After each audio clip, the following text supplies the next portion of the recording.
Hi hi ಎಲ್ಲರಿಗೂ ನಮಸ್ಕಾರ, good morning, ಶುಭೋದಯ. ಎಲ್ರಿಗೂ ಕೂಡ ಇವತ್ತಿನ ದಿನ ಚೆನ್ನಾಗಿರಲಿ. ಇವತ್ತು ನಾನೊಂದು ಎಲ್ಲ ಕಾಳುಗಳನ್ನು ಹಾಕಿ ಒಂದು ಅತಿ ಖಾರ ಕಡಿಮೆ ಮಾಡಿ ಒಂದು ಒಳ್ಳೆಯ ಸಾರು ಮತ್ತು ಬಿಸಿ ಬಿಸಿ ಚಪಾತಿ ನೋಡಿ ಹೇಗೆ ಮಾಡೋದು ಅಂತ ನಿಮಗೆ ನಾನು ಹೇಳ್ಕೊಡ್ತೀನಿ. ತುಂಬ ಚಪಾತಿಗೆ ಒಳ್ಳೆ ಕಾಂಬಿನೇಷನ್ ಇದು. ಹಾಗೆ ನಾವು ನೋಡಿ ಬರುವ ಹೇಗೆ ಮಾಡೋದು ಈ ಸರಿತಾ ಅಂತ. ಸರಿತಾ ಚೆನ್ನಾಗಿ ಅಡುಗೆ ಮಾಡ್ತಾಳೆ. ಸಿಟ್ಟು ಬಂದರೆ ಅಪರೂಪಕ್ಕೆ ಬರೋದು, ಸಿಟ್ಟು ಬಂದರೆ ಮುಗಿದೋಯ್ತು. ಇಲ್ಲಿ ಒಂದು ಹಿಡಿ ಹಸಿ ಬಟಾಣಿ, ಆಮೇಲೆ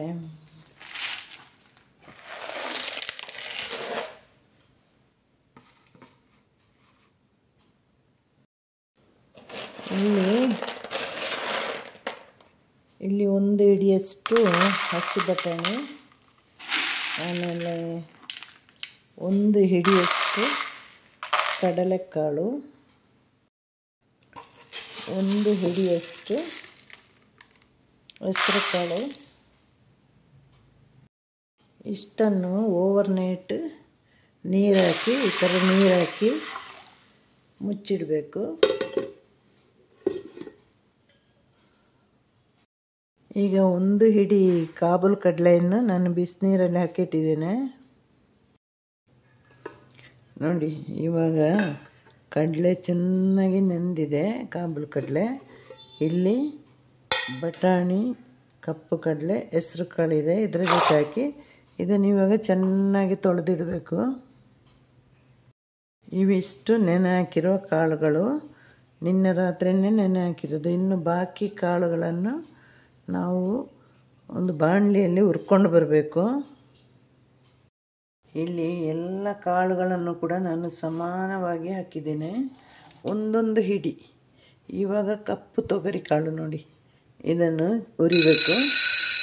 ಕಪ್ಪು ತೊಗರಿ ಕಾಳು, ಆಮೇಲೆ ಹುರುಳಿಕಾಳು, ಇವೆರಡನ್ನು ನೀರಲ್ಲಿ ಹಾಕೋದಕ್ಕಿಂತ ಹುರಿದ್ರೆ ಚೆನ್ನಾಗಿರುತ್ತೆ. ಇದನ್ನು ಇವಾಗ ಪಟ ಪಟ ಅಂತ ಆಗೋ ತನಕ ಹುರಿಬೇಕು. ಇದು ಹೀಗೆ ಹುರಿಬೇಕು.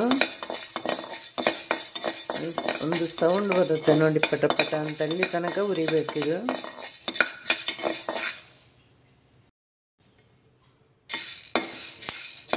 ನೋಡಿ, ಈಗ ಇದು ಹುರಿಬೇಕಂದ್ರೆ ಘಮ ಘಮ ಅಂತ ಸ್ಮೆಲ್ ಬರುತ್ತೆ ನೋಡಿ, ಒಂದು ಸೌಂಡ್ ಬರುತ್ತಲ್ಲ.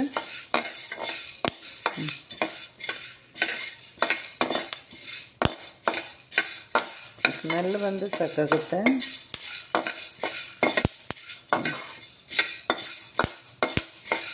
ಇದು ನೆನೆ ಹಾಕೋದಕ್ಕಿಂತ ಹುರಿದ್ರೆ ತುಂಬ ಟೇಸ್ಟಿಯಾಗಿರುತ್ತೆ.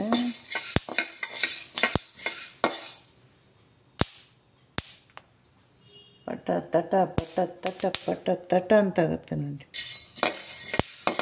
ತುಂಬ ಸೀದು ಹೋಗ್ಬಾರ್ದು, ಕಹಿ ಬಂದುಬಿಡುತ್ತೆ ಸಾರು. ಈಗ ಆಲ್ಮೋಸ್ಟ್ ಚೆನ್ನಾಗಿ ಹುರಿದಿದೆ. ನಾನೀಗ ಆಫ್ ಮಾಡ್ತಾಯಿದ್ದೀನಿ ಸ್ಟವ್ನ. ರಾತ್ರಿ ನೆನೆ ಹಾಕಿದ 4 ಕಾಳುಗಳ ಜೊತೆ ಇಲ್ಲಿ ಹುರಿದಿಟ್ಟ 2 ಕಾಳುಗಳನ್ನು ಕೂಡ ಸೇರಿಸ್ತಾ ಇದ್ದೀನಿ. ಇದನ್ನೆಲ್ಲ ಆಮೇಲೆ ಒಟ್ಟಿಗೆ ತೊಳಿಬೇಕು. ಹಾಗೆ ಇದಕ್ಕೆ ಈಗ ತೊಗರಿಬೇಳೆ ಹಾಕ್ತಾಯಿದ್ದೀನಿ. ಅಲಸಂದೆ ಬೀಜ ಒಂದು ಇರಲಿಲ್ಲ, ಅದು ಹಾಕಬೇಕಾಗಿತ್ತು, ಖಾಲಿಯಾಗಿತ್ತು ಮನೆಯಲ್ಲಿ. ಅದು ಹಾಕಿದರೆ ಆಲ್ಮೋಸ್ಟ್ ಎಲ್ಲ ಕಾಳುಗಳು ಇದರಲ್ಲಿದೆ. ಸೋಯಾಬೀನ್ ಎಲ್ಲ ಹಾಕಲ್ಲ ನಾನು, ಅದೆಲ್ಲ ಇಷ್ಟ ಇಲ್ಲ ನನಗೆ. ಹಾಕ್ಬೋದು, ಬೇಕಿದ್ದರೆ ಸೋಯಾಬೀನ್ಸ್ ಎಲ್ಲ ಹಾಕ್ಬೋದು. ಇವಾಗ ಮತ್ತೆ ಇದನ್ನು 2 ಸಲ ಚೆನ್ನಾಗಿ ತೊಳ್ಕೊಂಡು ಬರೋಣ. ಇದನ್ನು ಮೊಳಕೆ ಕಟ್ಟಿ ಕೂಡ ಮಾಡ್ಬೋದು. ಇದು ಬೆಳಗ್ಗೆ ಚಪಾತಿಗೆ ಸಿಂಪಲಾಗಿ ಮಾಡುವಂತಹ ಒಂದು ಸಾರು. ಕುಕ್ಕರಲ್ಲೇ ಮಾಡೋದು ಇದನ್ನು. ಒಂದು ಟೊಮೆಟೊ, ಒಂದು ಈರುಳ್ಳಿ, ಒಂದು 4-5 ಹಸಿಮೆಣಸಿನಕಾಯಿನ ಕಟ್ ಮಾಡಬೇಕು.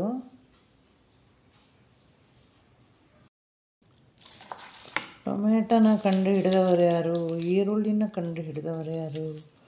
ಟೊಮೆಟೊ ಈರುಳ್ಳಿ ಇಲ್ಲದೆ ಏನೂ ಇಲ್ಲಲ್ಲ ನೋಡಿ. ನಮ್ಮ ಹಿಂದಿನ ಕಾಲದಲ್ಲಿ ಯಾರಿಗೆ ವಿದ್ಯಾಭ್ಯಾಸ ಜಾಸ್ತಿ ಇರಲಿಲ್ಲ, ಆದರೆ ಅವರು ಒಂದೊಂದು ಬಿಟ್ಟು ಹೋದ ಅಡುಗೆಗಳು ಏನು ಇವಾಗ ಓದಿದವ್ರಿಗೆ ಏನು ಗೊತ್ತಿದೆ? ಹೊರಗಡೆ ಹೋಗಿ ಕೆಲಸ ಮಾಡ್ತಾರೆ, ಸಂಪಾದನೆ ಮಾಡ್ತಾರೆ, ಎಲ್ಲ ನಿಜ. ಆದರೆ ಹಿಂದಿನವರೆಲ್ಲ ಆಲ್ಮೋಸ್ಟ್ ಒಂದು 60% ಜನಗಳಿಗೆ ವಿದ್ಯಾಭ್ಯಾಸ ಇರಲಿಲ್ಲ. ಅವರೆಲ್ಲ ನಮಗೆಲ್ಲ ಬಿಟ್ಟು ಹೋಗಿದ್ದ ಒಂದೊಂದು ಆಸ್ತಿ ಅಂದರೆ ನೋಡಿ, ಇಂಥ ಅಡುಗೆಗಳು, ಆಮೇಲೆ ಯಾವುದಕ್ಕೆ ಈರುಳ್ಳಿ ಹಾಕಬೇಕು, ಯಾವುದಕ್ಕೆ ಈರುಳ್ಳಿ ಹಾಕಬಾರ್ದು, ಪ್ರತಿಯೊಂದನ್ನು ನಮಗೆ ಬಿಟ್ಟು ಹೋಗಿದ್ದಾರೆ ಅವರು. ನಾನಿವತ್ತು ಎದ್ದವಳು ಅಲ್ಲೇ ಮಲ್ಕೊಂಡೆ. ತುಂಬ ಬೇಸರ ಇತ್ತು. ಹಾಗೆ ನಾನೇನು ಮಾಡಿದೆ, ಎದ್ದು ಅಲ್ಲೇ ಮಲ್ಕೊಂಡ್ಬಿಟ್ಟೆ. ನಾನು ಮತ್ತೆ ಒಂದು ಸಲ ಅಲಾರ್ಮ್ ಇಟ್ಕೊಂಡು ಎದ್ದೆ. ಒಂದೊಂದು ಸಲ ಎದ್ದೇಳಲಿಕ್ಕೆ ಆಗಲ್ಲ. ಆಮೇಲೆ ಚಪಾತಿ ಮಾಡುವಾಗ ಸ್ವಲ್ಪ ಬೇಗ ಎದ್ದೇಳಲೇಬೇಕು, ಮಾಡಲಿಕ್ಕಾಗಲ್ಲ. ದಿನ ಅಕ್ಕಿ ತಿಂಡಿ ತಿಂದು ತಿಂದು ತಿಂದು ಬೇಜಾರಾಗುತ್ತೆ. ತೆಂಗಿನಕಾಯಿ ಸಾರು ಒಂದು ಸ್ಪೆಷಲಾಗಿರಲಿ ಅಂದ್ಬಿಟ್ಟು ಇವತ್ತು ಸಿಂಪಲಾಗಿ ಒಂದು ಲವ್ ಸ್ಟೋರಿ ಅಲ್ಲ, ಸಿಂಪಲಾಗಿ ಒಂದು ಅಡುಗೆ, ಬೇಗನೆ ಆಗಿಬಿಡುತ್ತೆ. ಕುಕ್ಕರಲ್ಲಿ ಬೇಯಿಸೋದಲ್ವ, ಸ್ವಲ್ಪ ದೊಡ್ಡದಾದರೂ ಚಿಂತೆ ಇಲ್ಲ, ಕುಕ್ಕರಲ್ಲೇ ಮಾಡೋದು. ಹಾಗಾಗಿ ಸ್ವಲ್ಪ ದೊಡ್ಡ ಪೀಸಾದರೂ ತೊಂದರೆ ಏನಾಗೋದಿಲ್ಲ. ಮೊದಲು ಕುಕ್ಕರನ್ನು ಚೆನ್ನಾಗಿ ಬಿಸಿ ಆಗಲಿಕ್ಕೆ ಬಿಡಬೇಕು. ಆಮೇಲೆ ಹಸಿ ಎಣ್ಣೆ ವಾಸನೆ ಎಲ್ಲ ಬರಬಾರ್ದು ಈ ಸಾರು. ಯೂಟ್ಯೂಬಿಂದ ₹1 ಸಂಪಾದನೆ ಮಾಡಿಲ್ಲ. ಅದಾಗಲೇ ಸ್ಟ್ಯಾಂಡ್ ಕಟ್ಟಾಗಿ ಎಲ್ಲ ಹೋಯ್ತು. ಸ್ಟ್ಯಾಂಡಿಗೆ ಒಂದಷ್ಟು ಖರ್ಚಾಗಿದೆ, ಬಿಟ್ಟರೆ ನನಗೆ ವಾಚ್ ಅವರ್ ಇಲ್ಲ, ಯಾಕೆ ಗೊತ್ತಿಲ್ಲ. ಆದರೆ ಆಗಲಿ ಅಂತ ಬಿಟ್ಟಿದ್ದೀನಿ ನಾನು. ಹೋದರೆ ಹೋಗಲಿ, ಏನೇನೋ ಕಳ್ಕೊಂಡವಳಿಗೆ ಇದೆಲ್ಲ ದೊಡ್ಡ ವಿಷಯನೇ ಅಲ್ಲ. ಏನಿಲ್ಲ ಅಂದ್ರೆ ಒಂದು ಟೈಮ್ ಪಾಸ್ ಆಗುತ್ತಲ್ವ. ಸುಮ್ಮನೆ ಸಬ್ಸ್ಕ್ರೈಬರ್ ಇದ್ದ ತಕ್ಷಣ ನಮಗೆ ಯೂಟ್ಯೂಬಿಂದ ಹಣ ಬರೋದೇ ಇಲ್ಲ. ಮೇನ್ ಬೇಕಾಗಿರೋದು ವ್ಯೂವ್ಸ್. ಸಬ್ಸ್ಕ್ರೈಬರ್ ಇದ್ದರೆ ವ್ಯೂವ್ಸ್ ಸಿಗುತ್ತೆ ಅಂತ ಒಂದು ಮಾತದು. ಆದರೆ ಸಬ್ಸ್ಕ್ರೈಬರು ಸುಮ್ಮನೆ ಸಬ್ಸ್ಕ್ರೈಬ್ ಮಾಡಿ ಹೋಗಿ ನೋಡದೆ ಹೋದರೆ ನಮ್ಮದು ಮಾನಿಟೈಸೇಷನ್ ಎಲ್ಲ ಆಗಲ್ಲ. ಹಾಗಾಗಿ ನಾನು ಯಾವುದಕ್ಕೂ ಆ ಥರ ಪಡೋದು ಇಲ್ಲ, ಬೇಸರನೂ ಮಾಡೋದಿಲ್ಲ. ನಮಗೇನು ದಕ್ಕುತ್ತೆ ಅದು ದಕ್ಕುತ್ತೆ. ಏನು ಸಿಗೋದಿಲ್ವೋ ಅದು ಸಿಗೋದೇ ಇಲ್ಲ ನಮಗೆ. ನಾವು ಎಷ್ಟೇ ಪ್ರಯತ್ನ ಮಾಡಿ ಮಾತ್ರ ನನ್ನ ಒಂದೊಂದು ಅಡುಗೆ ಇದರಲ್ಲಿ ಇರಲಿ. ಇವಾಗ ನೋಡಿ, ಎಲ್ಲ ಕುಕ್ಕರ್ ಚೆನ್ನಾಗಿ ಬಿಸಿಯಾಗಿದೆ. ನಾನೊಂದು 1 ಸ್ಪೂನಷ್ಟು ಎಣ್ಣೆ ಹಾಕ್ತಾಯಿದ್ದೀನಿ. ಅಷ್ಟೇ ಹಾಕಿದರೆ ಸಾಕು ಇದಕ್ಕೆ. ಮತ್ತು ಎಣ್ಣೆ ಚೆನ್ನಾಗಿ ಬಿಸಿಯಾಗಬೇಕು. ಪ್ರತ್ಯೇಕವಾಗಿ ಹುಣಸೆಹಣ್ಣೆಲ್ಲ ಹಾಕುವಾಗಿಲ್ಲ. ನಮ್ಮ ಟೊಮೆಟೊದಲ್ಲಿ ಏನು ಸಿಗುತ್ತೆ ಆ ಒಂದು ಹುಣಸೆಹಣ್ಣಿನ ಅಂಶ ಸಾಕಾಗುತ್ತೆ. ಸಪ್ರೇಟಾಗಿ ಏನು ಹಾಕಬೇಕಾಗಿಲ್ಲ. ಟೊಮೆಟೊ, ಈರುಳ್ಳಿ, ಹಸಿಮೆಣಸಿನ್ಕಾಯಿನ ಎಣ್ಣೆಯಲ್ಲಿ ಚೆನ್ನಾಗಿ ಬಾಡಿಸಬೇಕು.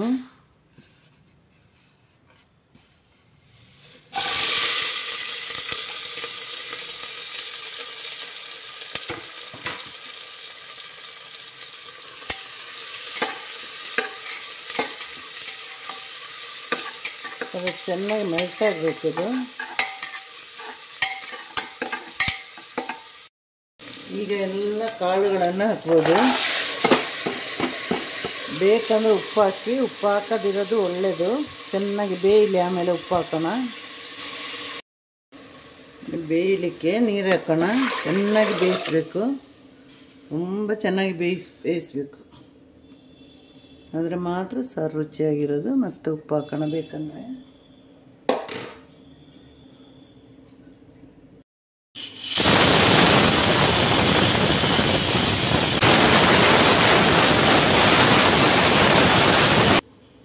ಚಪಾತಿ ಒಂದು ಕಡೆ ಕಾಳುಗಳು ಬೇಯ್ತಾ ಇದೆ, ಒಂದು ಕಡೆ ಚಪಾತಿ ಮಾಡ್ತಾ ಇರ್ತೀನಿ. ಆಮೇಲೆ ಒಟ್ಟೊಟ್ಟಿಗೆ 8:30ಗೆಲ್ಲ ಕೆಲಸಗಳು ಮುಂದಿರಬೇಕು. ಎಲ್ಲರೂ ಹೋಗ್ತಾರೆ 8:30, 9 ಗಂಟೆ ಒಳಗಡೆ.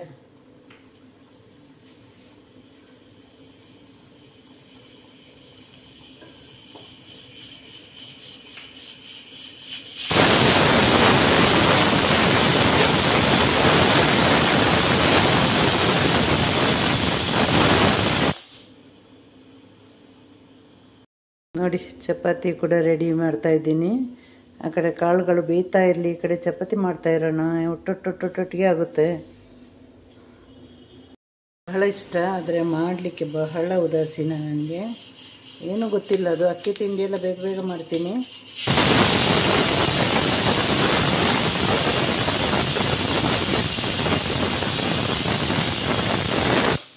ಕಾಳುಗಳೆಲ್ಲ ಬೆಂದಾಯಿತು. ಒಂದು ಅರ್ಧ ಚಪಾತಿ ಕೂಡ ಮಾಡಿ ಆಯಿತು ನಂದು.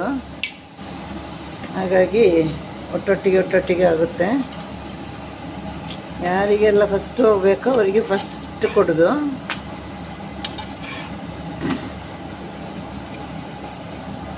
ನನಗೆ ಚಪಾತಿ ಚೆನ್ನಾಗಿ ಮಾಡಲಿಕ್ಕೆ ಬರುತ್ತೆ, ಆದರೆ ಸ್ವಲ್ಪ ಯಾಕೋ ಉದಾಸೀನ. ಅದು ಲಟ್ಟಿಸೋದು ಉದಾಸೀನ. ಇಬ್ಬರಿಬ್ಬರು ಬೇಕು ನನಗೆ ಚಪಾತಿ ಮಾಡಲಿಕ್ಕೆ. ಒಬ್ಬೊಬ್ಬರಿಗೆ ಒಂದು 4 ಅಂತ ಮಾಡೋದು.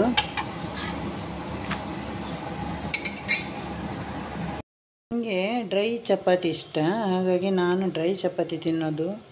ಮಾತ್ರ ಇದು ಆಫ್ರಿಕಾ ಅಮೇರಿಕಾ ಆಗಿದೆ ಇದು. ಇನ್ನು ಉಪ್ಪು ಹಾಕೋದಕ್ಕೆ ಕಾಳುಗಳು ಚೆನ್ನಾಗಿ ಬೆಂದಿದೆ. ಈ ಥರ ಒಂದು ಸಲ ಮಾಡಿ. ಇದಕ್ಕೆ ಆಲೂಗಡ್ಡೆನೂ ಹಾಕ್ಬೋದಿತ್ತು, ಬೇಡ ಅಂತ ಬರೀ ಕಾಳುಗಳಲ್ಲೇ ಮಾಡೋಣ ಅಂತ. ಈಗ ಉಪ್ಪು ಹಾಕಬೇಕು, ಉಪ್ಪು ಹಾಕಬೇಕು. ಆಮೇಲೆ ಸ್ವಲ್ಪ ನೀರಿನ ಅಂಶ ಕೂಡ ಕಮ್ಮಿ ಇದ್ದರೆ ನೀರು ಕೂಡ ಸೇರಿಸ್ಬೋದು. ಇವಾಗ ಸ್ವಲ್ಪ ಒಂದು ಅರ್ಧ ಸ್ಪೂನಷ್ಟು ಮೆಣಸಿನ ಪುಡಿ ಹಾಕಿ, ಜಾಸ್ತಿ ಹಾಕ್ಲಿಕ್ಕೆ ಹೋಗಬೇಡಿ, ಚೆನ್ನಾಗಿರೋದಿಲ್ಲ. ಆಮೇಲೆ ಚೆನ್ನಾಗಿ ಕಲಸಿ. ಈಗ ಒಂದು ಸ್ವಲ್ಪ ಅರಿಶಿನ ಪುಡಿ,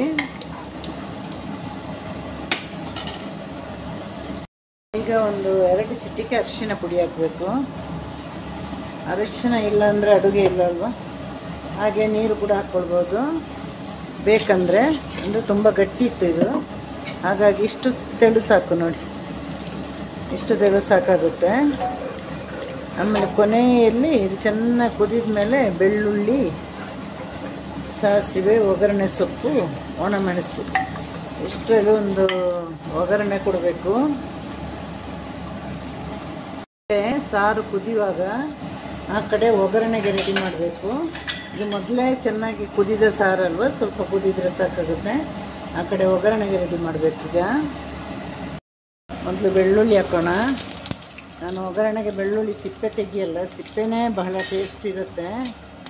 ಅದು ಸಿಪ್ಪೆ ತೆಗೆದ್ರೆ ಒಂಥರ ಆಗುತ್ತೆ ನನಗೆ. ಹಾಗಾಗಿ ಮತ್ತೆ ನಾವು ಒಗ್ಗರಣೆಗೆ ನಾಟಿ ಬೆಳ್ಳುಳ್ಳಿನೇ ತಗೊಳ್ಬೇಕು. ಈಗ ದೊಡ್ಡ ದೊಡ್ಡ ಬೆಳ್ಳುಳ್ಳಿ ಬರ್ತಾ ಇದೆ, ಚೆನ್ನಾಗಿರೋದಿಲ್ಲ ಅದು. ಇಂಥ ನಾಟಿ ಬೆಳ್ಳುಳ್ಳಿ ತಗೊಳ್ಬೇಕು.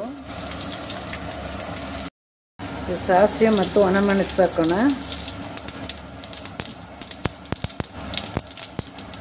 ಕೊನೆಯಲ್ಲಿ ಕರಿಬೇವು ಸೊಪ್ಪು ಹಾಕಿದರೆ ಆ ಒಂದು ಸ್ಮೆಲ್ ಹಾಗೆ ಇರುತ್ತೆ. ನಾವೆಲ್ಲ ಹಾಗೆ ಹಾಕೋದು. ಒಬ್ಬೊಬ್ಬರು ಅವರವರ ರೀತಿಗೆ ತಕ್ಕಂತೆ ಮಾಡ್ತಾರೆ, ನಾವು ಹೀಗೆ ಮಾಡೋದು.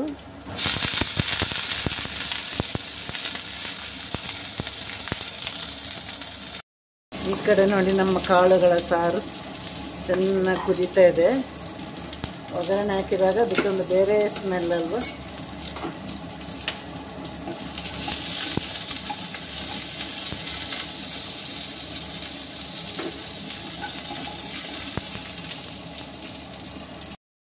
ಇದಕ್ಕೆ ಸಾರು ಹಾಕೋಣ.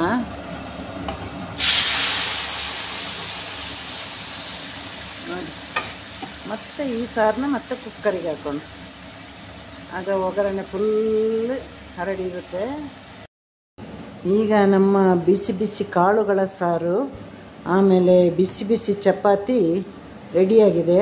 ಚಪಾತಿ ಮುಚ್ಚಳ ಒಂದು ಕೈಯಲ್ಲಿ ತೆಗಿಲಿಕ್ಕೆ ಆಗ್ತಾಯಿಲ್ಲ, ಈಗ ತೆಗಿತೀನಿ. ಈಗ ನಮ್ಮ ಬಿಸಿ ಬಿಸಿ ಕಾಳುಗಳ ಸಾರು ಮತ್ತು ಬಿಸಿ ಬಿಸಿ ಚಪಾತಿ ನೋಡಿ ರೆಡಿಯಾಗಿದೆ. ಎಲ್ಲರೂ ಮನೆಯಲ್ಲಿ ಮಾಡಿ ನೋಡಿ. ಮಕ್ಕಳಿಗೆ ಕಾಳುಗಳೆಲ್ಲ ತಿನ್ನದ ಮಕ್ಕಳಿಗೆ ಈ ಥರ ಮಾಡಿಕೊಡಿ, ಖಾರನೂ ಇರೋದಿಲ್ಲ. ನೋಡಿ ಇದನ್ನು ಮುಚ್ಚಿಡಬೇಕು. ಇದು 4-5 ಅವರು ಹೀಗೆ ಮಿಲ್ಟಂದು ಹೀಗೆ ಇರುತ್ತೆ ನೋಡಿ, ಬಿಸಿ ಬಿಸಿಯಾಗಿ. ಈಗ ಫಟಾಫಟ್ ಅಂತ ನಮ್ಮ ಬೆಳಗಿನ ತಿಂಡಿ ಎಲ್ಲ ರೆಡಿ ಆಯಿತು ನೋಡಿ. ಎಲ್ಲರದ್ದು ಚಪಾತಿ ಆಯಿತು, ಎಲ್ಲರೂ ತಿಂದು ಕೂಡ ಆಯಿತು ನೋಡಿ. ಇದು ಕಾಳುಗಳ ಸಾರು. ಇದು ಮಧ್ಯಾಹ್ನಕ್ಕೆ ನನಗೂ ಸಾಕಾಗುತ್ತೆ. ತುಂಬ ಚೆನ್ನಾಗಿ ಬಂದಿದೆ ಕೂಡ. ಇದು ಎಲ್ಲರೂ ನನ್ನ ಈ ಒಂದು ಬಡ ಚಾನಲ್ಗೆ ಸಪೋರ್ಟ್ ಮಾಡಿ, ಸ್ವಲ್ಪ ವಾಚ್ ಅವರು ಬರುವ ಹಾಗೆ ಮಾಡಿ. I Saritha cook and blogs 0.1 ಅಂತದ್ರ ಹೆಸರು, ಚಾನಲ್ ಹೆಸರು. ಪ್ಲೀಸ್ ಸಪೋರ್ಟ್ ಮಾಡಿ ಆಯಿತಾ. ಹಾಗೆ ನಾನು ಮಾಡಿದ ಎಲ್ಲ ಅಡುಗೆಗಳನ್ನು ಕೂಡ ನೋಡಿ ನನಗೆ ಪ್ರೋತ್ಸಾಹ ಕೊಡಿ.